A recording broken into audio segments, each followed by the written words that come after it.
पुजारी अभी भी मुखिया के घर पर ही मौजूद था। जब निशिर मोलो की आवाज आना बंद हो गई तो सभी लोग एक एक करके घर से बाहर निकले। मुखिया और ठकुराइन भी पुजारी के साथ घर से बाहर निकल आए। मुखिया जी, अब हमें तांत्रिक बाबा को खबर कर देनी चाहिए। हाँ पुजारी जी, लेकिन पहले पता तो चले कि निशिर मोलो ने किसी को अपना शिकार बनाया है या फिर वो ऐसे ही चले गए। इस तरह राजमहल में इशिता, मेघना और अनुज तीनों उस दरवाजे की तरफ हैरानी से देख रहे थे जो अभी खुला था। उसके अंदर से काला लबादा पहने कोई बाहर निकला जिसके हाथ में एक अजीब सा दिखने वाला गुड्डा था। कौन? वो कुछ और बोला नहीं और लंबी लंबी भयानक सांसें लेने लगा।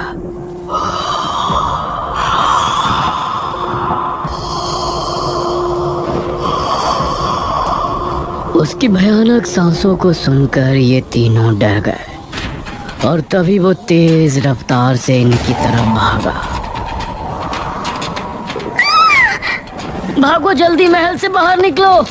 इन तीनों का दिल दहल उठा और ये खिड़की की तरफ भागे। जल्दी करो। वो अभी भी इनके पीछे ही था। अनुज ने पहले इशिता और फिर मेघना को बाहर निकाला। वो अनुज तक पहुंचने ही वाला था कि तभी अनुज भी खिड़की से कूद गया। क्या था वो? चलो अब घर चलते हैं, 2 बज रहे हैं, कहीं पिताजी या माँ जाग ना जाए। ये तीनों अब गांव की तरफ रवाना हो गए। माँ और पिताजी को इस बारे में बिल्कुल नहीं बताना, ठीक है? अरे हम क्यों बताएंगे भला? जैसे ही ये तीनों गांव पहुंचे तो बाहर ही पुजारी और बहुत से लोग खड़े थे। अनुज, तुम यहाँ? हमें तो लगा कि तुम तीनों अपने अपने कमरे में सो रहे हो। इतनी रात में तुम तीनों कहाँ से आ रहे हो?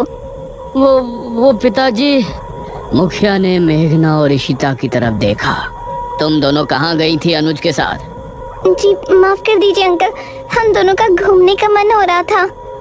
तो दिन में घूमने चले जाते, रात में बिना बताए जाने की क्या जरूरत थी? माफ कीजिए पिताजी, मैं ही इन दोनों को ले गया था। लेकिन आप सब लोग यहाँ बाहर इकट्ठा होकर क्या कर रहे हैं? अनुज ने बात को बदलते हुए कहा। आज गांव में निशिर मोलो आए थे, सभी उनकी आवाज सुनकर ही खौफ में थे। क्या निशिर मोलो? ये निशिर मोलो कौन है? 4 कथई लबादे वाले शख्स जो अपने कंधों पर एक ताबूत उठाए रात के समय गांव में घूमते हैं। उनकी आंखें लाल चमक रही होती हैं। रात के समय गांव में घूमते हैं। उस समय अगर वो किसी को देख लेते हैं या कोई उन्हें एक बार देख लेता है तो वो उसे अपने साथ ले जाते हैं। सभी गांव के लोग तो अपने अपने घरों में थे, लेकिन वो लोग संपत और कप्ता को ले गए। वो बाहर ही जुआ खेल रहे थे। अनुज, इशिता और मेघना तीनों ही ये सुनकर चौंक पड़े। पिताजी, लेकिन इससे पहले तो ऐसा गांव में कुछ भी नहीं हुआ, नहीं आपने मुझे कभी इसके बारे में बताया। ये 400 साल पहले की बात है बेटा, हमारे महाराज के समय की बात। लेकिन उस समय किसी तरह उनको रोक दिया गया था। लेकिन अब अचानक वो कैसे जाग उठे, ये तो बात समझ के बाहर है। मुखिया जी, अब कल सुबह ही तांत्रिक महाराज से मिलने के लिए निकलेंगे। फिलहाल सभी लोग अपने अपने घरों को जाएं और निशिर मोलो से सावधान रहें। ये सुनकर सभी गांव के लोग अपने अपने घरों को चले गए। लेकिन अब सभी के दिल में अजीब सा डर बैठ गया था। इशिता और मेघना भी अपने कमरे में पहुंची। ये तो बहुत बड़ी गड़बड़ हो गई। हम लोग तो यहाँ पर मृत्युंजय अमृत के लिए आए थे और यहाँ तो राजमहल निशिर मोलो पता नहीं क्या क्या सुनने में आ रहा है। ये लोग अब हमें मृत्युंजय अमृत तक लेकर भी जाएंगे या नहीं? अरे तुझे दिख नहीं रहा यहाँ कितनी प्रॉब्लम है? हम दोनों सुबह यहाँ से जा रहे हैं बस। नहीं, मैं नहीं जा सकती। लेकिन क्यों? वो मृत्युंजय अमृत। इतना कहकर मेघना ने आगे कुछ नहीं कहा। आपने बिना सोचे समझे उन दोनों लड़कियों को घर में जगह क्यों दे दी? देखा ना अब क्या हुआ। ठाकुरायन, वो लड़कियां तो अनजान है, लेकिन अनुज को तो सब कुछ पता है ना। वो उनको लेकर रात में निकल गया, इसमें हम उनको दोषी नहीं ठहरा सकते। उनको लेकर जाने वाला तो हमारा ही बेटा है ना। कुछ ही देर में सभी एक एक करके सो गए।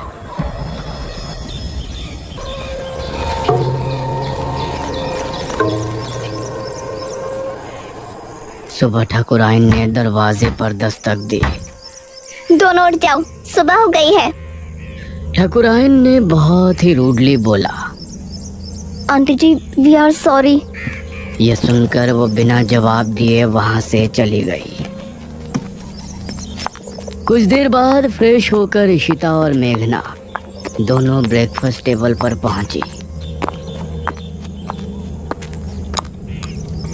Good morning uncle. Good morning aunty. आओ बैठो बच्चों, नाश्ता करो। मेघना के बाल इस समय खुले हुए थे। ना जाने अनुज को उसमें क्या खास दिखा। उसने उसे स्माइल की और एकटक उसे देखने लगी। इस पर मेघना ने उसे हैरानी से देखा, फिर उधर उधर देखकर नाश्ता करने लगी। अनुज, आज तुम खेतों पर जाओगे, समझ गए? माँ, मैं खेतों पर जाकर क्या करूँगा? पिताजी, क्या हो गया है माँ को?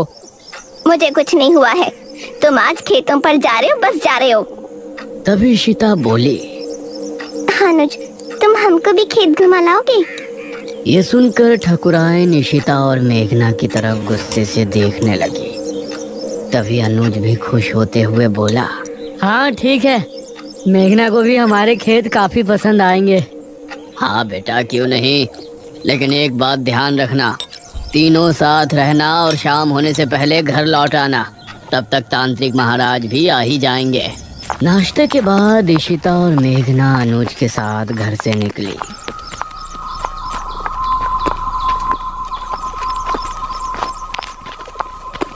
तुम अंकल आंटी के सामने मुझे ऐसे क्यों घूर रहे थे?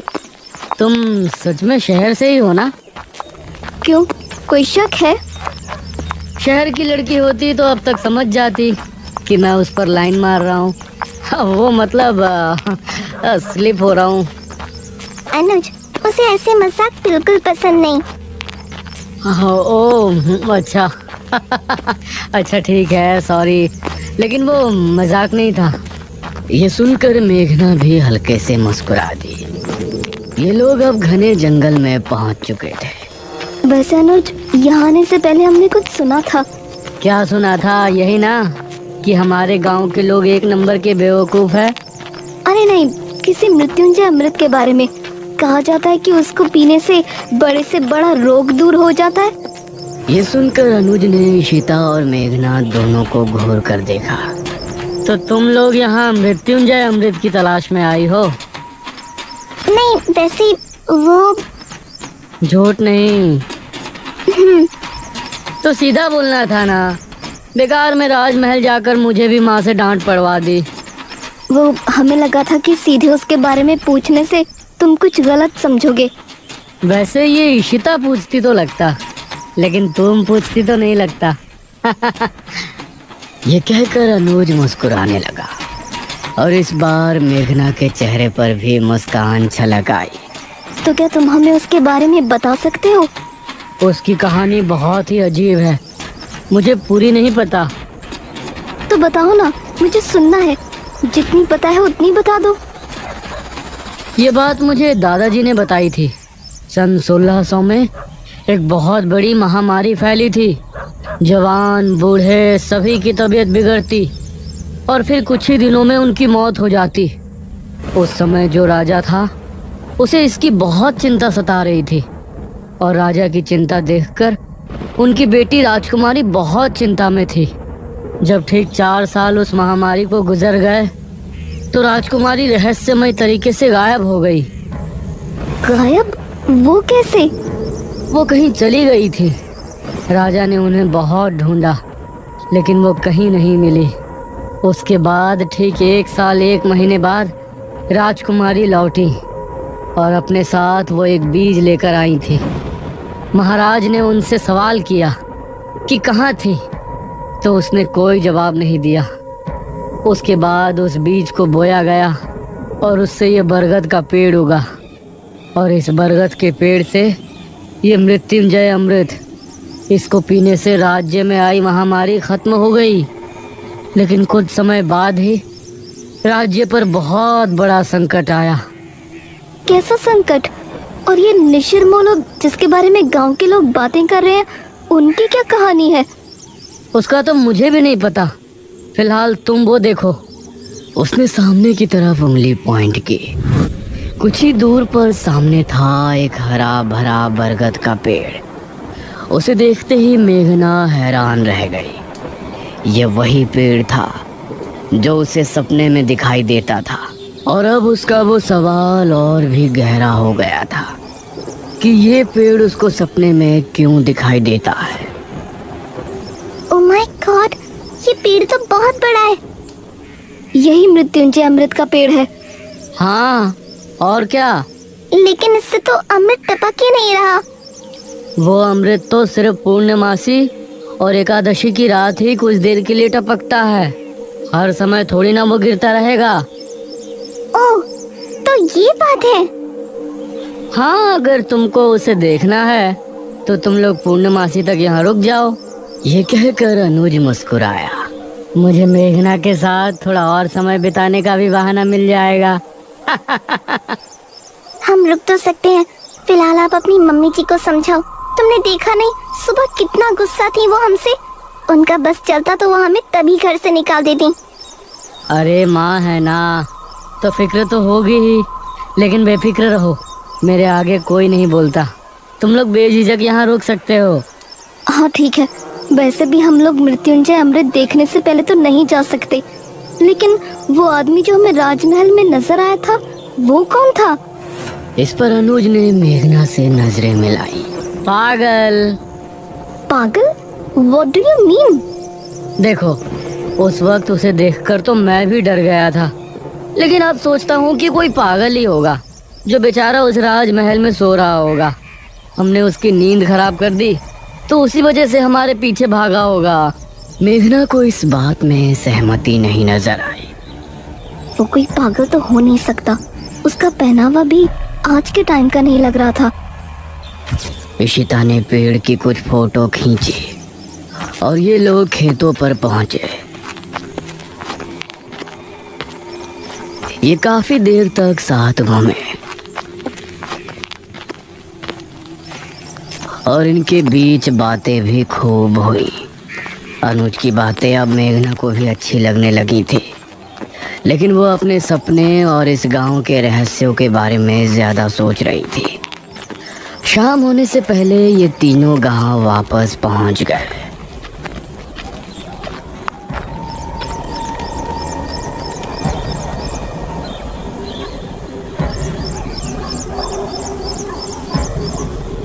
रात होने वाली है। पुजारी जी अभी तक तांत्रिक महाराज को लेकर नहीं आए। बहुत चिंताजनक बात है।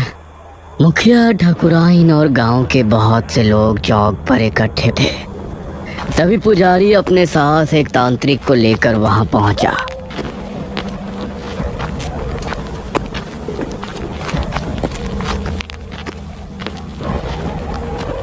प्रणाम बाबा। प्रणाम। तांत्रिक महाराज नहीं आए? तांत्रिक महाराज शाम से ध्यान मग्न बैठे हैं। वो सुबह सूरज निकलने से पहले नहीं उठ सकते, इसलिए मैं उनकी जगह यहाँ आया हूँ। आप निशिर मोलो के बारे में सब जानते हैं ना? चिंता ना करें, तांत्रिक महाराज का आशीर्वाद हमारे साथ है। हम आपकी समस्या का निवारण करने की पूरी कोशिश करेंगे। तो बताइए तांत्रिक जी, क्या करना होगा? हम पूरी रात जाग कर एक अनुष्ठान करेंगे जो कि गांव के चौक पर होगा। ये पता लगाएंगे कि निशिर मोलो अचानक कैसे जाग उठे। आप सामग्री तैयार करें। एक बार अगर हम अनुष्ठान शुरू कर देंगे तो उसके बाद पूर्ण होने से पहले उठने का हमारे पास कोई कारण नहीं होगा। बहुत बहुत धन्यवाद बाबा, भगवान आपको सफल करे। इशिता ने चुपके से मेघना से कहा। ये लोग सच में बेवकूफ है या मुझे ऐसा लग रहा है? ये तू क्या कह रही है? और क्या, वो आदमी गायब हुए हैं, उसके पीछे कोई और वजह भी तो हो सकती है। जरूरी है कि उन्हें किसी भूत ने उठाया हो। निशिर मोलो, चुप कर। कुछ ही देर में अनुष्ठान की पूरी तैयारी हो गई। एक अग्निकुंड, एक कपाल और एक नर हथहड्डी। उसके आसपास 4 धूप बत्तियों से धुआं निकलकर वातावरण को शुद्ध कर रहा था। आप सभी अपने अपने घरों में जाएं और अनुष्ठान के सफल होने की प्रार्थना करें। हवा फिर से तेज हो गई थी। चौक पर सिर्फ तांत्रिक और पुजारी नजर आ रहे थे। मेघना और इशिता खिड़की से तांत्रिक को देख रहे थे। मुखिया, अनुज और ठकुराइन सोफे पर बैठे थे। अरे मेघना, क्या कर रही हो वहाँ? आकर बैठो ना, कुछ नहीं होने वाला इन लोगों से। अनुज, तुम खुद किसी को नहीं मानते तो मानने वाले का मजाक भी मत बनाओ। अभी ये लोग बातें कर ही रहे होते हैं कि तभी भारी कदमों के साथ 4 निशिरमोलों की आवाज जैसे ही गूंजना शुरू हुई, गांव के सभी लोगों का दिल बुरी तरह से दहल गया।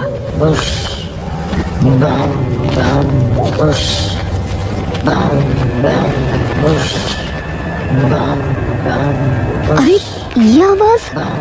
ये सुनकर मुखिया भी बुरी तरह से डर गया। जल्दी से सभी खिड़की दरवाजे बंद कर दो, कोई बाहर नहीं झांकेगा। उसे इस तरह से डरा हुआ देखकर इशिता और मेघना भी हैरान रह गए।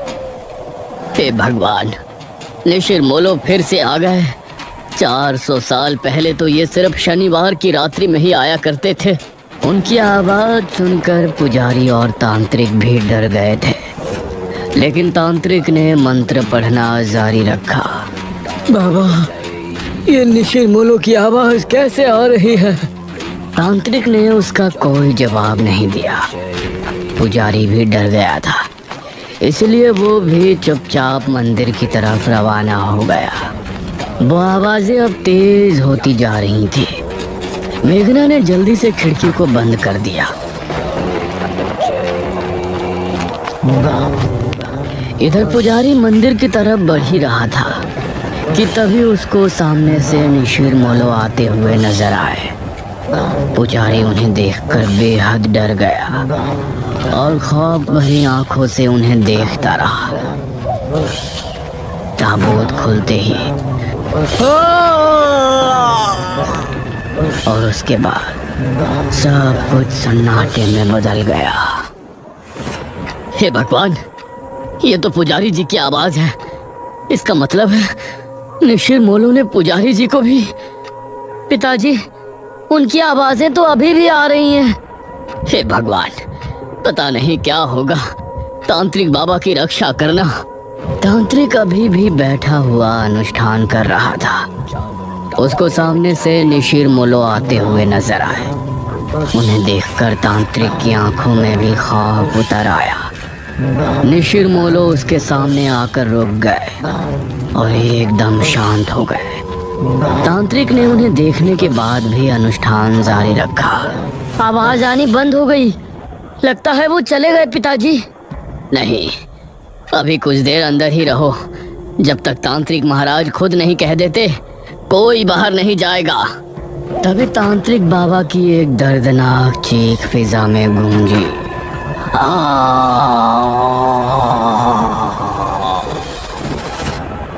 हे भगवान, ये तो तांत्रिक बाबा की आवाज है।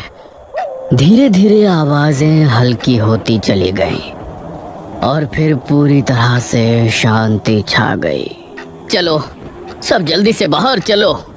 अब मुखिया और सभी गांव के लोग अपने घरों से निकलकर चौक पर पहुंचे। वहां उन्होंने देखा कि तांत्रिक बाबा किसी मिट्टी के पुतले के जैसे जमे बैठे हैं। उनकी आंखें और मुंह पूरी तरह से फटा हुआ है। तांत्रिक बाबा! अगले ही पल उनका शरीर